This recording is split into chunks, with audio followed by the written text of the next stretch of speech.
ನಮಸ್ಕಾರ, ನೀವು ನೋಡ್ತಾ ಇದ್ದೀರಾ ಏಷ್ಯಾನೆಟ್ ಸುವರ್ಣ ನ್ಯೂಸ್. ನಾನು ಪ್ರಗತಿ ಜೈರಾಮ್. ಮೈಕ್ರೋ ಫೈನಾನ್ಸ್ ಹಾವಳಿಗೆ ಬ್ರೇಕ್ ಹಾಕಿದೆ ಸರ್ಕಾರ. ಸುಗ್ರೀವಾಜ್ಞೆ ಜಾರಿಗೆ ಕ್ಯಾಬಿನೆಟ್ ಅನುಮೋದನೆಯನ್ನ ನೀಡಿದೆ. ಈ ಮೂಲಕ ಮೈಕ್ರೋ ಫೈನಾನ್ಸ್ ಹಾವಳಿಗೆ ಸರ್ಕಾರ ಬ್ರೇಕ್ ಹಾಕಿದೆ. ಇದು ಏಷ್ಯಾನೆಟ್ ಸುವರ್ಣ ನ್ಯೂಸ್ ನ ಬಿಗ್ ಇಂಪ್ಯಾಕ್ಟ್.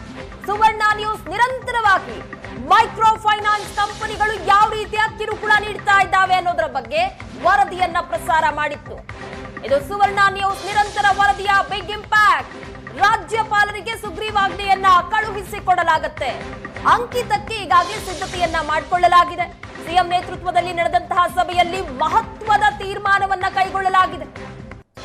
ಕಿರುಕುಳ ತಡೆಗೆ ಹೊಸ ಕಾನೂನು ಜಾರಿಗೆ ಸುಗ್ರೀವಾಜ್ಞೆಗೆ ಅನುಮೋದನೆ ಸಿಕ್ಕಿದೆ.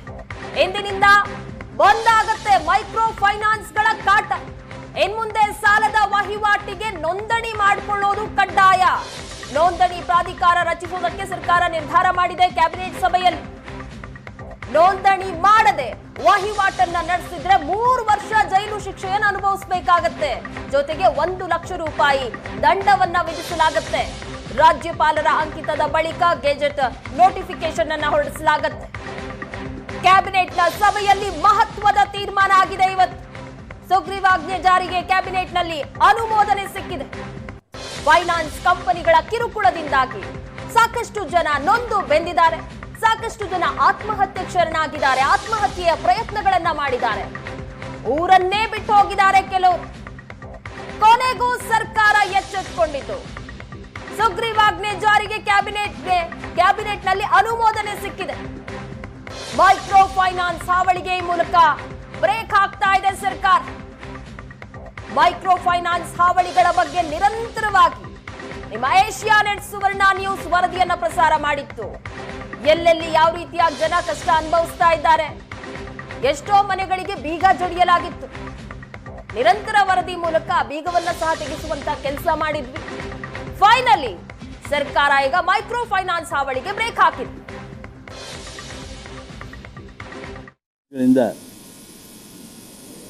ಏನು ಕಿರು ಸಾಲವನ್ನು ತೆಗೆದುಕೊಂಡಿರ್ತಕ್ಕಂಥ ರಾಜ್ಯದ ರೈತರು, ಕಾರ್ಮಿಕರು,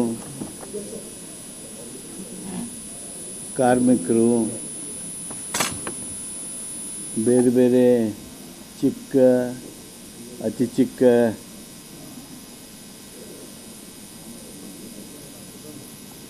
ವ್ಯಾಪಾರಿಗಳು, ಬೀದಿ ಬದಿ ವ್ಯಾಪಾರಿಗಳು, ಈ ಎಲ್ಲ ಬಡವರ್ಗ ಏನು ಸಾಲ ತೆಗೆದುಕೊಳ್ತಿದ್ರು, ಆ ಸಾಲ ವಸೂಲಿ ಪ್ರಕ್ರಿಯೆಯೊಳಗೆ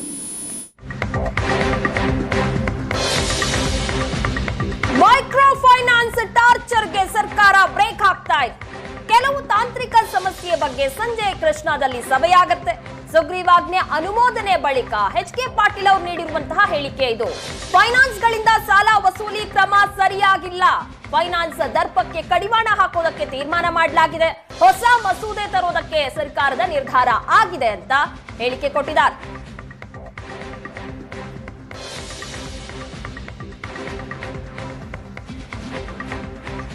ಈ ಬಗ್ಗೆ ಹೆಚ್ಚಿನ ಡೀಟೇಲ್ಸ್ ಕೊಡ್ತಾರೆ ನಮ್ಮ ಪ್ರತಿನಿಧಿ ಮಾರುತೇಶ್. ನೇರ ಸಂಪರ್ಕದಲ್ಲಿ ಜಾಯ್ನ್ ಆಗಿದ್ದಾರೆ. ಮಾರುತೇಶ್, ಫೈನಲಿ ಸುಗ್ರೀವಾಜ್ಞೆ ಜಾರಿಗೆ ಕ್ಯಾಬಿನೆಟ್ ನಲ್ಲಿ ಅನುಮೋದನೆ ಸಿಕ್ಕಿದೆ. ಹೆಚ್ಚಿನ ಡೀಟೇಲ್ಸ್ ಏನ್ ಸಿಕ್ಕಿದೆ ಈ ಬಗ್ಗೆ? ಪ್ರಗತಿ, ಈಗಾಗಲೇ ಈ ಮೈಕ್ರೋ ಫೈನಾನ್ಸ್ನ ಕಿರುಕುಳದ ಬಗ್ಗೆ ಸುಗ್ರೀವಾಜ್ಞೆಯ ಮೂಲಕವೇ ಕಾನೂನನ್ನು ತರ್ತೀವಿ ಅನ್ನುವಂಥ ಘೋಷಣೆಯನ್ನು ಮುಖ್ಯಮಂತ್ರಿಗಳು ಮಾಡಿದರು. ಅದರಂತೆ ಇವತ್ತು ಕ್ಯಾಬಿನೆಟ್ನಲ್ಲಿ ಮೈಕ್ರೋ ಫೈನಾನ್ಸ್ನ ಕಿರುಕುಳದ ಬಗ್ಗೆ ವ್ಯಾಪಕವಾಗಿ ಸಂಪೂರ್ಣವಾಗಿ ಚರ್ಚೆಗಳು ಕೂಡ ನಡೆದಿದ್ದಾವೆ. ಎಲ್ಲೆಲ್ಲಿ ಏನೇನು ಪ್ರಕರಣಗಳಾಗಿದ್ದಾವೆ ಅನ್ನುವಂಥದ್ದು ಕೂಡ ಕ್ಯಾಬಿನೆಟ್ನಲ್ಲಿ ಚರ್ಚೆ ಆಯಿತು. ಯಾವ್ಯಾವ ಇನ್ಸಿಡೆಂಟ್ನಲ್ಲಿ FIR ಆಗಿದೆ, ಎಷ್ಟು ಜೀವಹಾನಿಯಾಗಿದೆ ಮತ್ತು ಎಷ್ಟು ಜನ ಮನೆ ಬಿಟ್ಟಿದ್ದಾರೆ, ಏನೇನು ಸಮಸ್ಯೆಗಳಾಗಿದೆ ಅನ್ನೋದ್ರ ಬಗ್ಗೆಯೂ ಕೂಡ ಕ್ಯಾಬಿನೆಟ್ನಲ್ಲಿ ಕೂಲಂಕುಷವಾಗಿ ಚರ್ಚೆಯಾಗಿದೆ. ಹೀಗಾಗಿ ಕ್ಯಾಬಿನೆಟ್ ಕೂಡ ಸುಗ್ರೀವಾಜ್ಞೆಯ ಮೂಲಕ ಕಾನೂನನ್ನು ತರೋದಕ್ಕೆ ಅನುಮೋದನೆಯನ್ನು ಕೊಟ್ಟಿದೆ. ಈಗ ಅದರ ಪರಮಾಧಿಕಾರ ಮುಖ್ಯಮಂತ್ರಿಗಳ ಕೈಗೆ ಕ್ಯಾಬಿನೆಟ್ ಒಪ್ಪಿಸಿರುವಂಥದ್ದು. ಒಂದಷ್ಟು ತಾಂತ್ರಿಕ ಸಮಸ್ಯೆಗಳು ಇದ್ದಾವೆ ಅನ್ನುವಂಥದ್ದಿದ್ದರೆ ಅದು ಕಾನೂನಾತ್ಮಕವಾಗಿರ್ತಕ್ಕಂಥ ಸಮಸ್ಯೆಗಳು ಅಷ್ಟೇ. ಹೀಗಾಗಿ ಮುಖ್ಯಮಂತ್ರಿಗಳು ಸಂಜೆ 4 ಗಂಟೆಗೆ ಅವರ ನೇತೃತ್ವದಲ್ಲಿ ಒಂದು ಸಭೆ ನಡೆಯುತ್ತೆ. ಸಭೆಯ ಬಳಿಕ ಅಂತಿಮ ತೀರ್ಮಾನಗಳು ಅಂದರೆ ಸಭೆಯ ಬಳಿಕ ಈ ಬಿಲ್ನ ಸಂಪೂರ್ಣ ಡ್ರಾಫ್ಟ್ ರಾಜ್ಯಪಾಲರಿಗೆ ಕಳಿಸ್ಕೊಡಲಾಗುತ್ತೆ. ರಾಜ್ಯಪಾಲರು ಅದಕ್ಕೆ ಅಂಕಿತ ಹಾಕ್ತಾರೆ. ಆದಮೇಲೆ ಅದು ಕಾನೂನಿನ ರೂಪದಲ್ಲಿ ಜಾರಿಗೊಳ್ಳುತ್ತೆ. ಸೊ ಇದು ತುರ್ತಾಗಿ ಆಗಬೇಕಾಗಿರುವ ಕಾರಣಕ್ಕಾಗಿಯೇ ಸುಗ್ರೀವಾಜ್ಞೆ ಮೂಲಕ ತರ್ತೀವಿ ಅಂತೇಳಿ ಮುಖ್ಯಮಂತ್ರಿಗಳು ಹೇಳಿದರು. ಅದರಂತೆ ಈಗ ಈ ಮೈಕ್ರೋ ಫೈನಾನ್ಸ್ನ ಕಿರುಕುಳದ ಬಗ್ಗೆ ಏನು ವ್ಯಾಪಕವಾದಂಥ ಚರ್ಚೆಗಳು ನಡೆದಿತ್ತು ಮತ್ತು ಜನಸಾಮಾನ್ಯರಿಗೂ ಕೂಡ ಈ ಮೈಕ್ರೋ ಫೈನಾನ್ಸ್ ಕಿರುಕುಳ ತಪ್ಪಿಸೋದಕ್ಕೆ ಸರ್ಕಾರ ಏನು ಮಾಡ್ತಾ ಇಲ್ಲ ಅನ್ನುವಂಥ ಆಕ್ರೋಶಕ್ಕೂ ಕೂಡ ಸರ್ಕಾರ ಗುರಿಯಾಗಿತ್ತು. ಸೊ ಹಾಗಾಗಿ ಅದಕ್ಕೆಲ್ಲದಕ್ಕೂ ಕೂಡ ಮುಕ್ತಿ ಹಾಡುವ ರೀತಿಯಲ್ಲಿ ಇವತ್ತು ಕ್ಯಾಬಿನೆಟ್ ತೀರ್ಮಾನವನ್ನು ತೆಗೆದುಕೊಂಡಿದೆ. ಸಂಜೆ 4 ಗಂಟೆಯ ಬಳಿಕ ಸುಗ್ರೀವಾಜ್ಞೆಯನ್ನು ರಾಜ್ಯಪಾಲರಿಗೆ ಕಳಿಸ್ಕೊಡ್ತಾರೆ. ಅಂತಿಮವಾಗಿ ರಾಜ್ಯಪಾಲರು ಅಂಕಿತ ಹಾಕಿದ ಮೇಲೆ ಅದು ಕಾನೂನಿನ ರೂಪ ಪಡೆದು ಜಾರಿಯಾಗುತ್ತೆ. ಈಗ ಇರುವಂಥ ಪ್ರಶ್ನೆ, ಈಗ ಇರ್ತಕ್ಕಂತಹ ನಿಯಮಗಳು ಅಂದರೆ ಇದನ್ನು ಕಾಗ್ನಿಸಬಲ್ ಅಫೆನ್ಸ್ ಅಂತ ಪರಿಗಣಿಸಬೇಕು, ಈ ಕಾನೂನಿನಲ್ಲಿ 3 ವರ್ಷ ಕಠಿಣ ಶಿಕ್ಷೆಯನ್ನು ವಿಧಿಸಬೇಕು ಅನ್ನುವಂಥದ್ದನ್ನು ಕೂಡ ಸೇರ್ಪಡೆ ಮಾಡಲಾಗಿದೆ. ಜೊತೆಗೆ ಒಬ್ಬ ವ್ಯಕ್ತಿಗೆ ಎರಡಕ್ಕಿಂತ ಹೆಚ್ಚು ಬಾರಿ ಸಾಲ ಕೊಡಬಾರ್ದು ಅನ್ನುವಂಥದ್ದಿದೆ.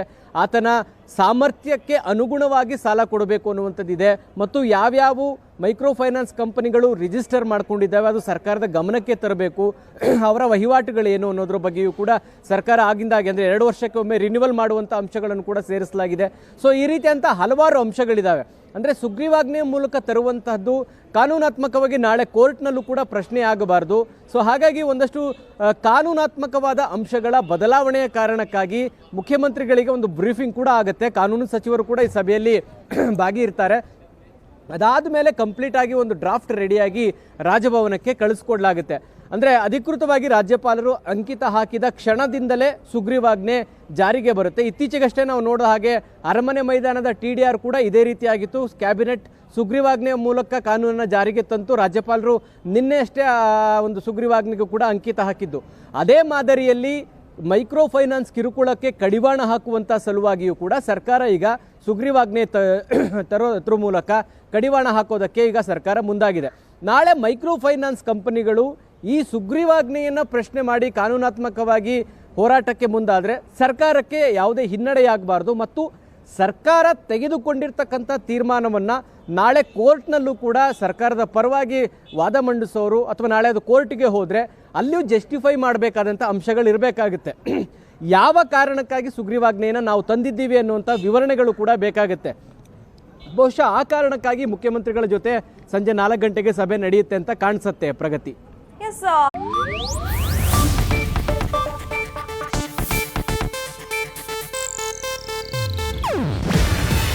ಇದು ಏಷ್ಯಾನೆಟ್ ನ್ಯೂಸ್ ನೆಟ್ವರ್ಕ್ ಪ್ರಸ್ತುತಿ. ನೀವು ನೋಡ್ತಿದ್ದೀರಾ ಏಷ್ಯಾನೆಟ್ ಸುವರ್ಣ ನ್ಯೂಸ್.